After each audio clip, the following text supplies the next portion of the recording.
Hello everyone, TimeToGrind here, and today I wanted to talk about the recent news that the president of Nintendo, not even going to attempt to pronounce his name, it's on the screen for you, but he came out and said in an interview that they're not even considering a Switch successor or a price cut of any sort for the Switch, and overall this isn't that surprising of news. The Switch has been doing fantastic. It's easily some of the most success Nintendo has had recently. I mean, especially if you compare it to the Wii U. I mean, the Wii was very, very popular, and then you kind of had this whole phase up until the Switch where they were kind of doing all right, especially the Wii U. Wii U did not do good at all. And for the first time ever, Nintendo is really, really flourishing. And not first time ever, but first time in a while, they're truly flourishing. So it's not very surprising that they're not really going to look into a Switch successor or even a price cut anytime soon. And obviously this will probably change, especially when we start to see the new next-gen consoles. If I had to take a wild stab in the dark at what we might see,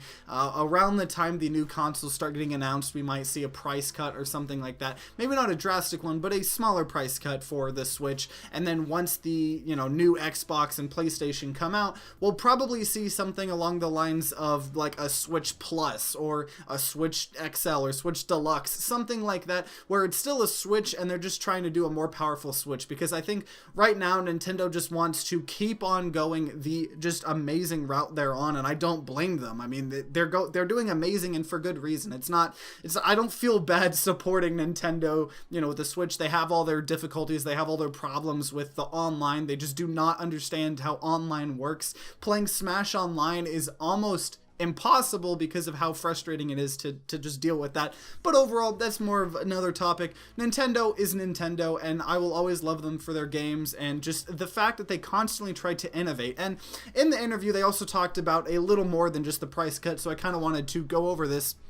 And this is all just obviously a kind of translation of the brief interview because it was in Japanese. But one of the first questions was, it seems like you had a lot of success with your year-end sales. And President responded, we had great sales for our home console Nintendo Switch. Super Mario Party sold 1.5 million copies worldwide in a month after its October launch. The newest entry in the Pokemon series sold 3 million copies in the first week of sales, and Super Smash Bros. Ultimate sold 5 million copies in its first week. And especially, not only has the Switch been doing amazing, it's been doing spectacular because of Ultimate, and Ultimate has just been crushing it, and for good reason. That game is spectacular, and it's a Smash game, so, I mean, there you go.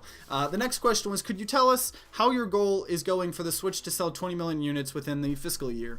And response was, it is an extremely ambitious but worthwhile achievement, so we will maintain this goal. Nintendo Switch is our primary sales objective, and we are not considering a successor or a price cut at this time. So that's kind of the where people are getting the fact that he said they're not even considering a successor or price cut right now. They're kind of just trying to go full on into the Switch and just make it their full objective, their goal, their just main thing they're focusing on, and for good reason. The Switch has, I mean, they struck gold with it, and it's great. The Switch is spectacular, and the games on it is spectacular. Like, I mean, Ultimate is one of the best fighting games ever. I mean, not only is Smash one of the best fighting games ever, but Ultimate is so good. I mean, Mario Party, I mean, it's just so much. Plus, in 2019, we're going to get a new Animal Crossing, which I can't wait for. We're going to get the new generation Pokemon game on the Switch. We're going to get so much stuff.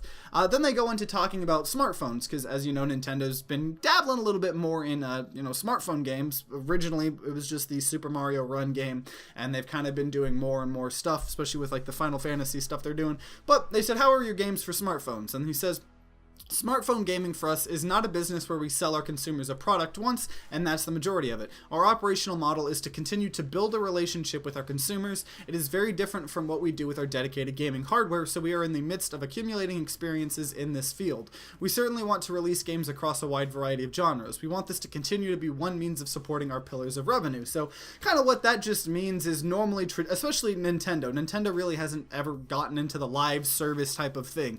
You see games nowadays, everything's trying to be a live service, and Nintendo is definitely kind of like, kind of maybe getting close to there. I mean, they're starting to do more season pass and DLC stuff like that, so we're starting to see more stuff like that. But for the most part, Nintendo is still, here's a console, buy the console because it's good. Here's a game, buy the game because it's good. And they just try to, and that's why I appreciate Nintendo so much, especially for their games they make, because they just make spectacular games that can't really be matched anywhere else. So, you know, with their smartphone games, where especially a lot of the recent ones, they're trying to kind of tap into that live service market, and that's kind of what I believe he's implying there. So they're kind of just like, yeah, we're trying a different kind of revenue, how we're doing this with our smartphones, smartphone games, and we'll see how that goes. And one thing I am scared about is I'm actually scared about the success they have in their smartphone games, because I don't think Nintendo would ever change from their core principles of innovation and just make a good game and make it good and sell it and it'll sell well.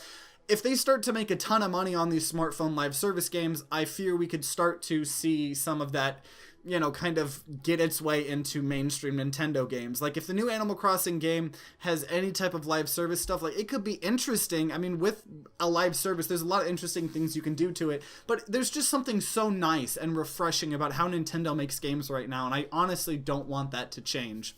Then the last question was, is it becoming progressively difficult to keep talented workers during booming economic times? And the response was, we're increasing our intensity in the competition of acquiring highly skilled individuals, but we are up against other sources of competitive power, so we will be tackling these situations thoroughly. Nintendo is a company in the entertainment industry, and our mission is to give people a reason to smile.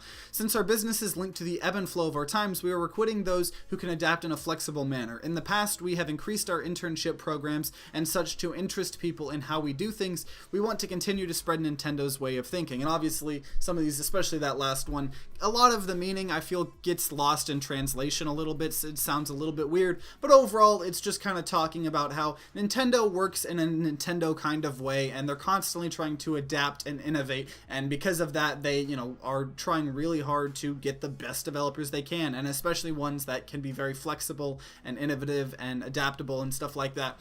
But overall, this interview was very interesting. Like I said, it wasn't very surprising, especially because of how well the Switch is doing. I mean, they're not going to announce another Switch right as the Switch is in its prime, but it's interesting to kind of learn about the reasoning behind some of this stuff, and especially this interview in general. I really like, especially them talking about their smartphone games and how they're kind of trying to work more as a live service on those, and, you know, we'll maybe see if that starts seeping into the normal games they release. But overall, that's really all there is to talk about this story. If you guys have any opinions on it, let me know in the comments down below. I'd love to hear them all. And if you guys enjoyed this video, then consider leaving a like down below and subscribing to see more content. New videos come every Wednesday, Friday, and Sunday. And like always, guys, I hope you guys have a great rest of the day.